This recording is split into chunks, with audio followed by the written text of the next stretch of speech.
Welcome back to the Restaurant Technology Guys podcast. We thank you guys out there in the internet world. Love that we get to come on the air and talk to you guys each and every week. Today we are joined by the head of marketing from First Orion, Thomas. Thomas, why don't you introduce yourself to our audience about kind of where you came from and what you get the privilege of doing, and we'll talk a little bit about what First Orion's trying to do to solve some challenges in our space. Yeah, Jeremy, thank you for having me on the podcast. I really appreciate it. Yeah, I'm Thomas O'Banion. I'm the head of marketing here at First Orion. I just hit my 2-year anniversary. Prior to working here in telecom, I worked on government contracts for the DoD and EPA, and then I was in healthcare benefits. I really liked what First Orion was doing. I love the mission, trying to reconnect people, restore transparency in the phone call, and so evangelize this product. I love it. Well, I'm sure there's stories that you can tell me about the EPA and DoD, but probably not stuff that we can throw out there publicly on the internet. So, right. Why don't we talk a little bit about talk to me a little bit about what is First Orion? People that are unfamiliar with what it is that you guys do and kind of what your product is and where you guys are going. Why don't you give us a primer on what that is before we jump into the content and talk about how you guys are solving problems? So, we were founded in 2008. And then in 2010, we moved into we realized that there's a big problem with phone calls. People don't trust phone calls anymore. And so we were trying to go out there and prevent scam callers from reaching people. If you're familiar with the scam likely terminology, that is our product within the T-Mobile network. So we're helping identify folks who are out there trying to set people up and do bad things, the bad actors. We just know that there's need in this industry, or really across the board in the United States, for more transparent phone calls. 87% of consumers don't answer calls from unknown numbers because they don't trust them. And that's due to scams, spam calls, other nuisance things. Today, just before I came on here, I've received 4 or 5 today from numbers I don't recognize. So I just wait for it to go to voicemail and answer that later on if it's important enough for them to leave a response. So I'm sure you're familiar with it.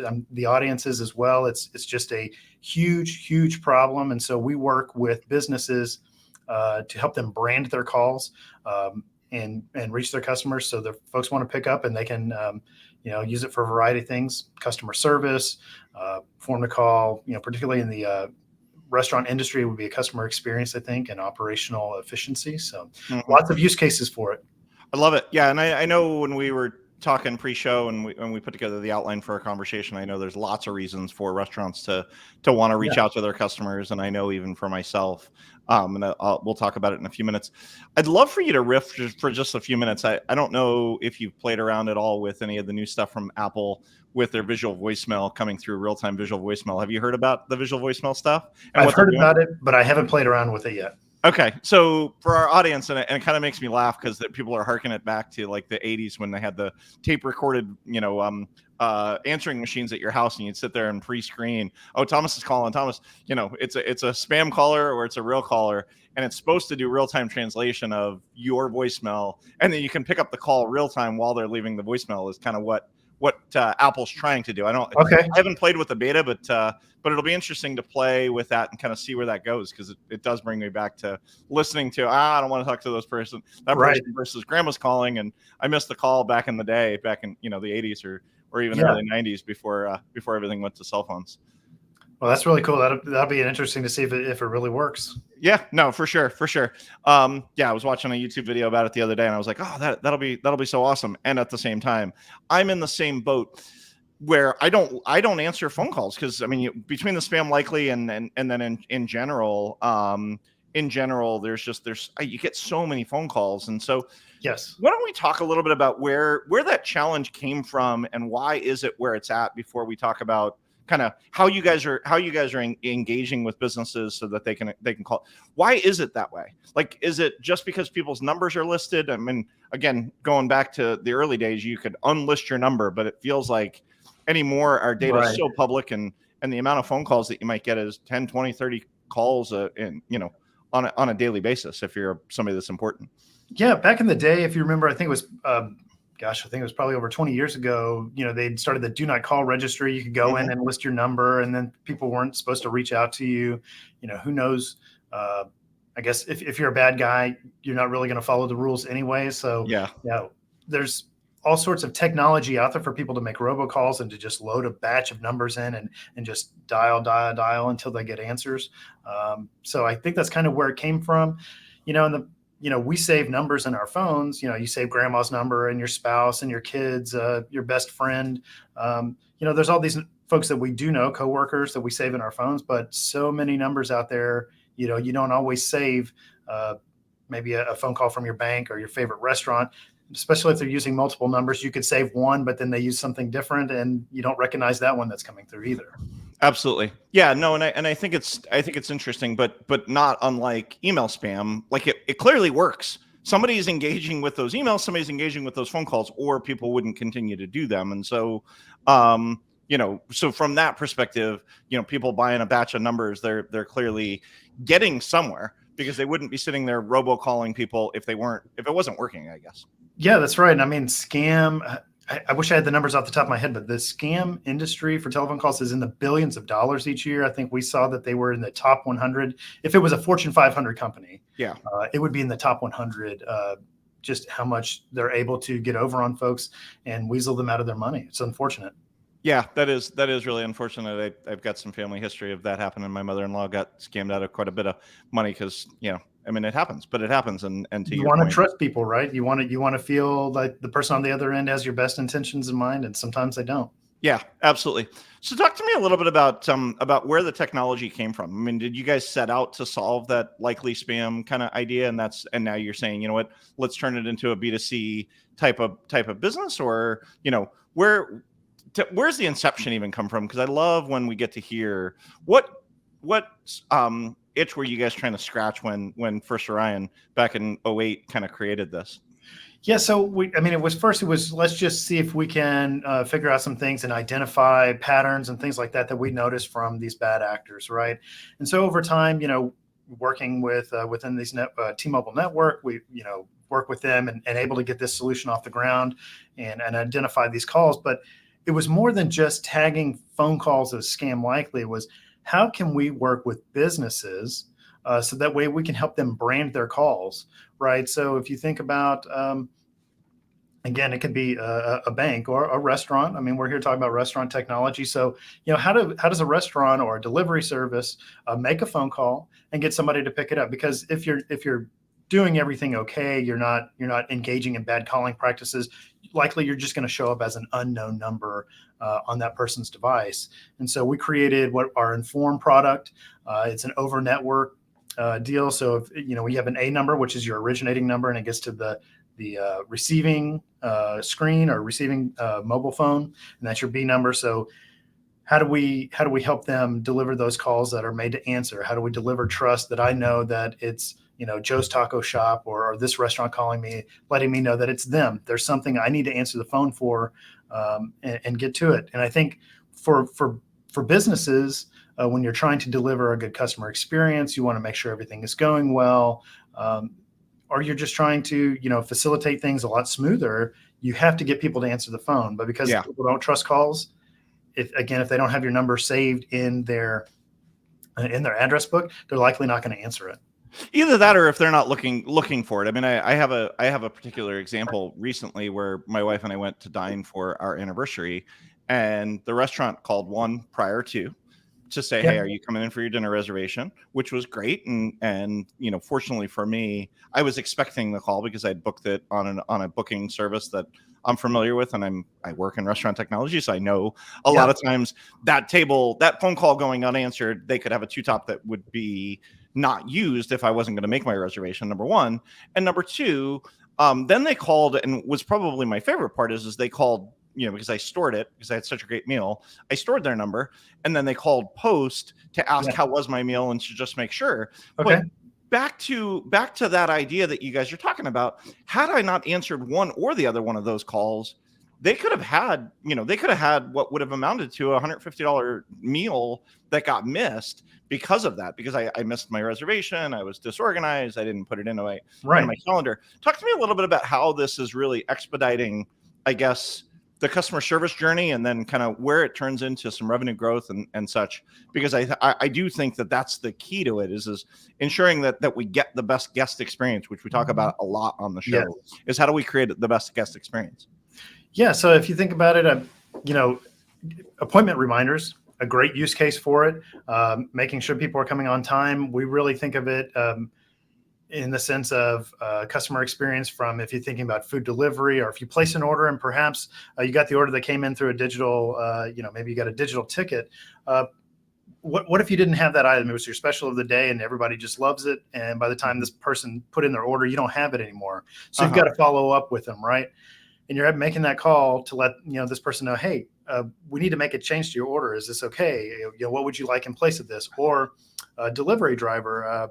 So we run surveys, consumer sentiment. We also asked if people were out there, food delivery drivers, to kind of talk about some of their experience. But we found out that 2 out of 3 delivery drivers said that they've made phone calls to clients and they were ignored. So if you're out there looking for an address, maybe it's a gated apartment complex or there's some other security feature out there and you don't know where to leave the food at, you have to get a hold of somebody. Now you've got folks, food, we all know it's there's an immediacy to it. It has to be right. And so if it's cold or the order is wrong, that's a bad customer experience all the way around. Also found on the consumer side that, 3 and 4 people said that they had some form of issue with their food delivery service. So again, we think of it from the customer experience side, operational efficiency. If that delivery driver can make a smooth handoff quicker, they can get to their next order and make that one on time as well. Yeah. But I'd love the use case of, following up and how did the meal go? Was this good? Did we meet your expectations? And getting that consumer feedback also really, really valuable.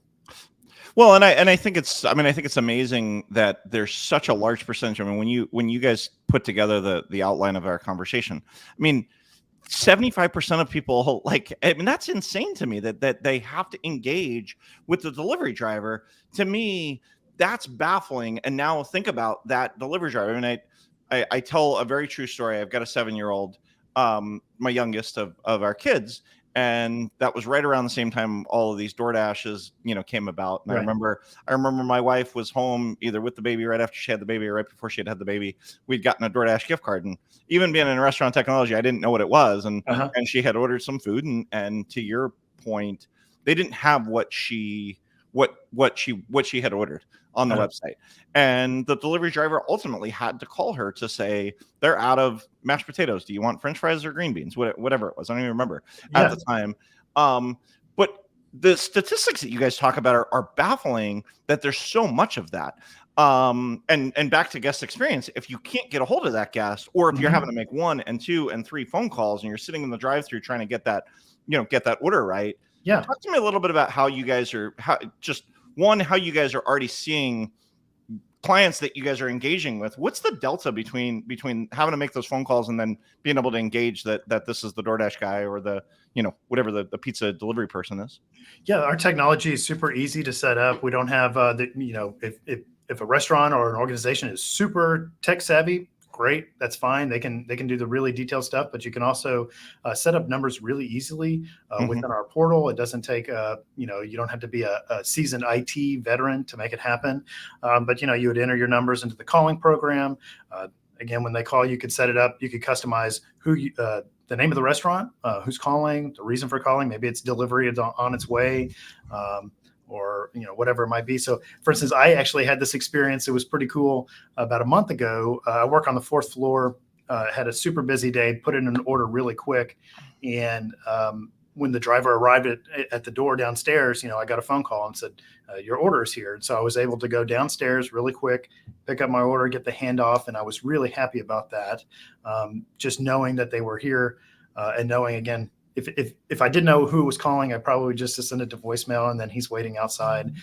So that's the great thing about our product is that it's not, again, you don't have to be super tech savvy to use it. We have our Inform, which is a up to 32 character text display.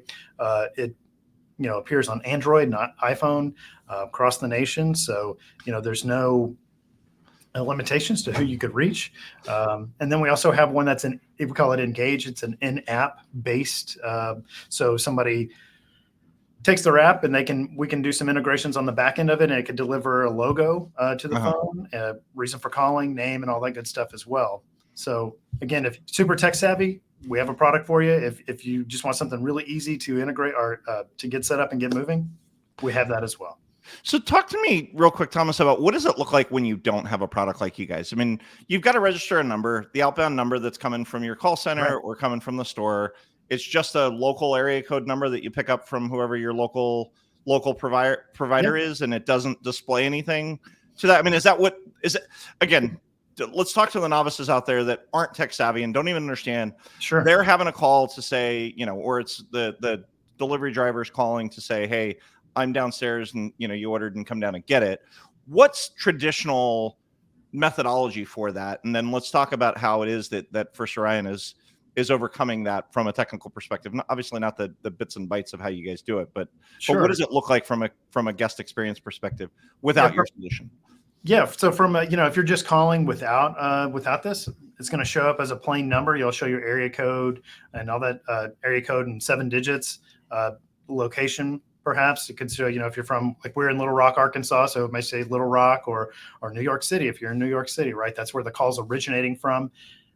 That's what you would get without a branded call. Now there are what we call caller ID databases out there, but there's multiple databases throughout the country. So There's not a single source of truth. So even if your number is registered or if it's clean, it may not always be displaying the right thing, right? Okay. So, or it could truncate it, and maybe it doesn't look correct, and you want your customers to have a good experience. So with our branding, again, you can use like up to 32 characters. Could say the name of the restaurant or the delivery service, and you could even put in there within that, order confirmation or order delivery or customer service. All sorts of different ways to configure that message and to make sure that your customers know why are they getting that phone call? Why the phone call's coming through. And so in that informed product, if I'm a restaurateur and I've got a standard, customer service line that's doing outbound calls, back to my example for my anniversary and that meal, I guess a use case would be it would come up with the name of the restaurant on that call. It's, no different than, I mean, funny enough, I struggle because Chase Bank will call to, approve ACHs. And I would say 5 times out of 10, I miss the call because I'm like, I don't know if that's somebody I actually want to talk to. I'm not looking for it. My CFO or controller has submitted an ACH that's going to some, somebody that we don't normally use. And so I will miss the call from time to time. Sure. Then I immediately get a text message from my CFO going, hey, what happened? And then I got to pick up the phone and call, so even from my use case perspective, it happens commonly because I don't pick up calls that I don't know or I'm not expecting. Yep. So if it came through and said Chase Bank is calling you or Chase ACH services are calling you, is that kind of how, as a consumer, I would get that phone call? Yeah, that's how you would receive it. Depends on which device. If you have an iPhone, it's going to display differently than an Android. Yeah, it would show up with the name. Okay. We do have a business vetting and registration. So if somebody comes through, that's the first step in the process. We want to make sure that you have rights to that phone number, make sure that you own it and that you are able to do that. And then the next step would be to put in your calling program, put in your numbers and make sure that whatever you want them to display as an outbound call on your customer's device. Very cool. Is this even possible for a individual to do this, or is this primarily? I mean, I get what you guys are doing as business, but could I register my number if I chose to pay, and every time I call out, it's saying, Jeremy is calling? Is that even possible just for my own ignorance? At the moment, we're focused on the B2B space. There's potential, I'm sure, in the future for that to happen on an individual basis, but we really want to make sure that that if it's going through our system and it's going out, that we can legitimately say that this is who's calling. Got ya. So talk to me. You alluded to Engage. Talk to me. That sounded cool as hell. What you started with. I mean, Inform sounds awesome. You're gonna let Thomas know that Jeremy's calling. He's downstairs with your sandwich and bag of chips or whatever. So that's awesome and hugely helpful. Talk to me a little bit about what the next level engagement is that, you talked about it being part of an app and how you're engaging in that two-way communication with them. Sure. Yeah. So the next, our Engage, it is an in-app based So we would work with mobile developers and be able to, put the SDK, that's a software development package inside it, enabled. So if your customer has your app on their mobile phone, it can deliver your name, your logo through the app and populate on their splash screen or when they pick it up, and so that they would be able to see that. It's really neat technology, and we're working towards. We have a proof of concept with T-Mobile on being able to deliver logos over the network, and so we're working to the next phase of that is being able to do that through the networks and not being app based. So that's our next one of our next big goals in this as we progress forward. And so does that turn into a bidirectional, text message? I mean, is it a text? Is it just, it's sending down some form of data through your guys' SDK? I guess walk me through the use case if I was using the Engage product, and what would it look like talk about your sandwich that you ordered. And again, maybe it wasn't a sandwich that, but you ordered something real quick and you had to go down, but say that restaurant tour had the Engage platform Right. and you happen to have the app downloaded. What would that look like? Yeah. So they would, originate from the number to their phone. And then when it comes up, it would. You're fine. I don't know all the technicality behind it, but I know that what it does is it pushes a notification. So when it comes to your device, the app activates, and then it would populate on that phone and show on your phone screen. Very cool. Very cool. So, and I know more and more, talk to me a little bit about, have you guys figured out, in the Inform product seems like it's primarily phone calls, but have you guys gotten to a place where you guys are doing owned SMS, and text message strings? Because that too, we know that the amount of text messages that are sent and received is just something, it's stupid if you actually think about the numbers. And right. I know the younger generation happen to have 3 teenagers. They don't want to actually talk to anybody on the phone, so they hardly ever answer their phone, including from their parents. But you send them a text and they'll get back to you pretty quickly. Yeah. I think we're exploring the possibility of sending a branded text out.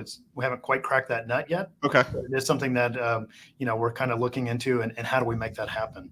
Very cool. Very cool. Where is it going, Thomas? Talk to me a little bit about where this industry is going as it relates to telecom and being able to have this, because you guys are solving real challenges that are going to help, the customer experience in a pretty significant way. To your point, and your own personal example, you were satisfied or more satisfied than you would have been had that driver just left it at the front desk with the security guy, and like 30 minutes later you get done with your phone call. Where's my food? And now your food's cold, and you're not in that right place, versus getting that branded phone call and knowing that your sandwich is downstairs. Where is it going? Yeah, so the opportunity in this industry, so in telecom, clearly widespread. Mm-hmm. This isn't a technology that's been adopted yet. Yeah, but we feel like we're on a trajectory over the next 5 years that this could be $4 billion industry. We've estimated that we've had some third-party analysis and done a lot of research into this. We believe that there's like 18 million or so enterprises or businesses out there that could use this technology. And so there is just so much potential for growth in so many different verticals, and just so many ways for companies to take the next step and just improve customer experience, operational efficiency. We believe, from a marketing standpoint, if you think of all the things that you can brand out there, you can brand koozies, you can brand T-shirts and shoelaces and billboards, right? Radio ads. There's so many ways to brand things. Google searches. There's everywhere. The phone call is the last, or not the last, but it's the next frontier, I think, in branding. How do we get our brand right into people's pockets, and so that they recognize it immediately, and then immediately they have a positive experience of, okay, I know who's calling. Again, this is something somebody who I want to talk to, or I know that they're calling me for a reason. And overall produces just a great feeling. I can trust that the person or whoever's on the other end is legitimately there. I love it. What does engagement look like with your guys' team? You guys are working with restaurants. You talk about it being simple. You talk about jumping on the portal. Is it really just that simple that says you put in, you sign up for the service and you engage, and, as a restaurant, does it have to come from one number? Does it come from everybody downloads an app to their phone to make those outbound calls? What would engagement look like if I was a a restaurant brand that did 30% of my sales via delivery, and Yeah. another 20% via takeout, and so I need to make outbound calls to potentially 50% of my customers. Yeah. What would the engagement look like for a Jimmy John, say, if they were engaging with you guys? Yeah, Jimmy John's would go in to the portal. We'd start off with number registration, things like that. Again, trying to verify who you are, that you do have the rights to that number. They can set up what we call calling programs, and so you assign the numbers. You can tell them what you want your outbound call to say. Jimmy John's delivery, Jimmy John's sandwiches, Jimmy John's. Yep. And then it can be up and running in in our networks fairly quickly. I want to say within a day, you can already be branding your calls, and we're shooting out. I mean, it's really effortless. I mean, as far as the technology goes, in most cases, I think that it's super easy to do. And so this would be something that wouldn't be a huge lift. But again, if folks that are on the very high technical side and want more, we have that ability as well through APIs and other integrations. Love it. And so with that, I guess, is it, and again, you may not know for sure, but is it do you register all 6 numbers that you might have for inbound, that all of those 6 outbound numbers come through your guys' platform? Is it all, is it when you're doing your voice over IP phones inside of the restaurant, they're all going out? Do all 800 Jimmy Johns use the same number? Or, again, I'm asking just because I know Sure. these are the questions that I'm going to get asked. Obviously, Right. if I'm a single unit operator and I, sign up for your guys' service, I've got just the one. But say I've got 6 locations, and maybe I don't have a call center, maybe I do have a call center. Talk to me a little bit about what that engagement looks like for the platform and really for the consumer. Primarily, I think it would be each individual location would set up their own numbers, or if there was somebody within the organization that could help the franchisees or these folks out, they would go and register all those individual numbers because you do have to have that originating number. So, the Jimmy John's in New York City probably isn't using the same outbound number as the Jimmy John's that's in Kansas City. Yep. Yeah. No, and it's interesting because you get people that are thinking, I don't want to say thinking that way, but it's it's just, oh, well, we're all Jimmy John, so we're going to be able to do this. It's like, well, but you want it to come from somewhere somewhat local, because if I'm getting a call with a Kansas City area code and I'm living in Fort Worth, likely I'm not going to get, I'm not going to take that phone call. But if it's, one of the local area codes and a local number, I might, and it says Jimmy John's, and I know I just ordered from Jimmy John's, I'm likely going to pick up that phone call. Right. Exactly. So it's kind of like the spam messages. I was just telling my wife the other day, the spam emails from banks that, oh, your deposit's available from a bank I don't even bank with. It's like, well, clearly that's spam. But it's those ones that socially engineer, me and figure out that I'm with this bank, and they start sending me spam messages that are from that bank. It's amazing to me how much time. I mean, clearly, I mentioned earlier the numbers in the scam industry. It's profitable. It's lucrative. It's kind of sad that it is that way, but I guess there's a lot of money to be made there. So it's really unfortunate that's become so prevalent. So, we're really trying to slow that down. We want to improve calls really for everybody. Yeah, no, I love it. So where should people go to learn more about what it is that you guys are doing? Is it just go on the web and sign up, or, do they meet with a consultant on your team?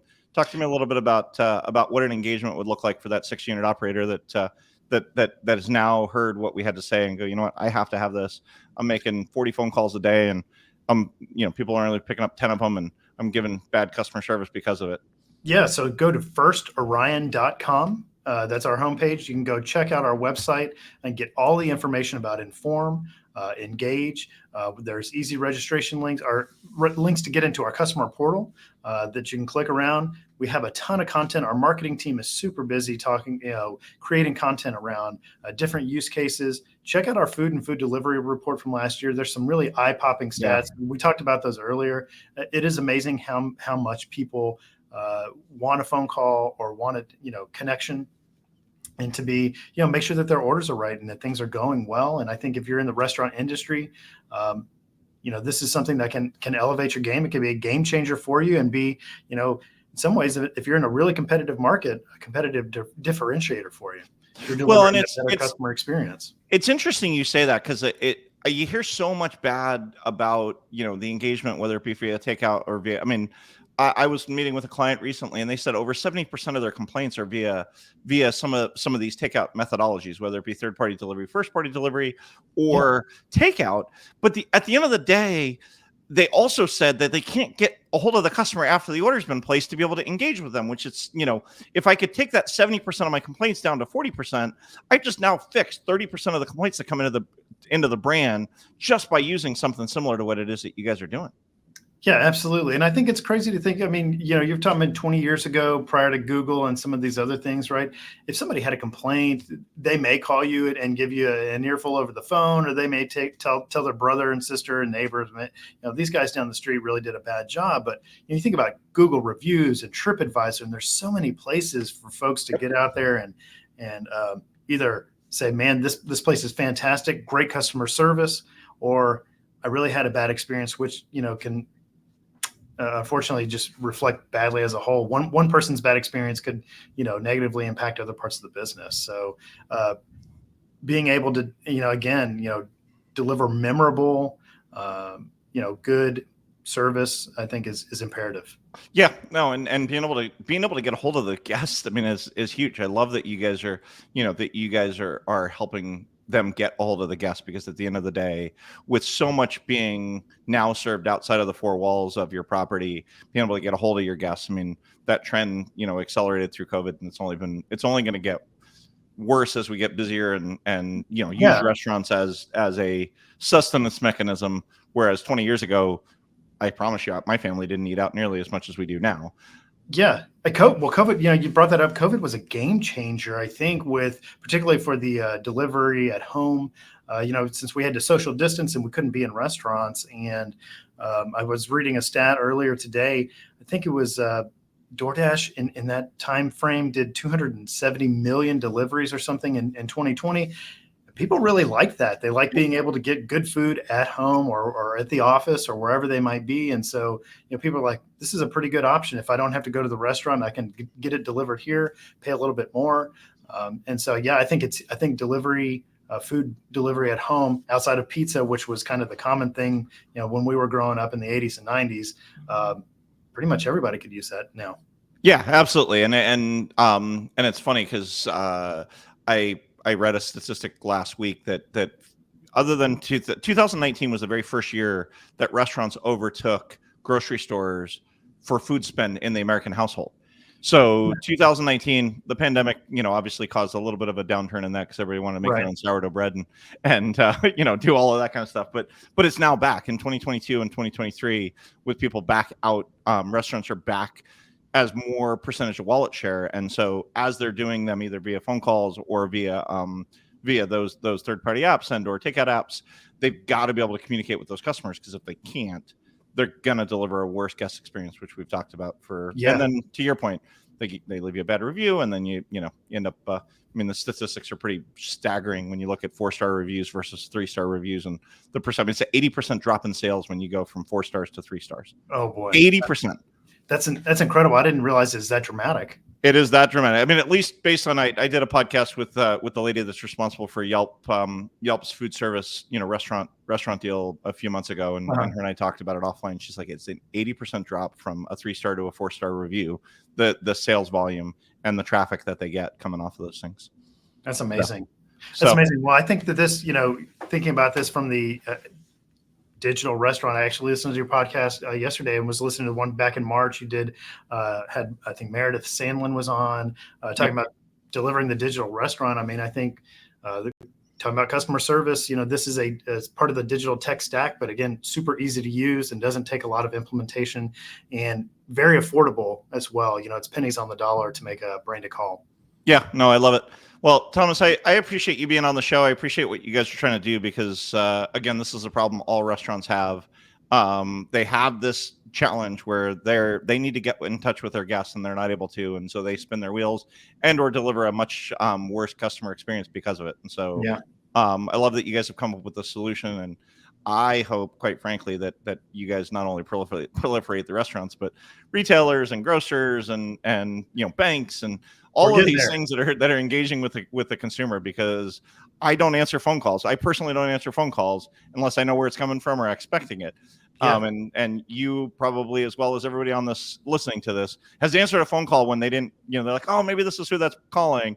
And then you get, can I extend your car warranty? It's like, stop it. Leave me alone. I'm not doing this. I'm not doing this. And you got to hang up. So I love Yeah. what you guys are doing to really expand people's mindset, because I didn't even know a solution like this existed until you guys came to us. So I love that we're getting the word out there. Yeah, well, Jeremy, I appreciate you having us on. It was great talking to you today, and hope we can make a better call experience for everybody. Trust and transparency is important, so we're trying to make that happen. It's a fantastic solution. To our listeners, guys, we know that you guys have got lots of choices out there on the internet to on who to listen to, so we appreciate you guys giving us a bit of your time each and every week when we post one of these. Thomas, thank you for what you guys are doing, and to our audience, make it a great day.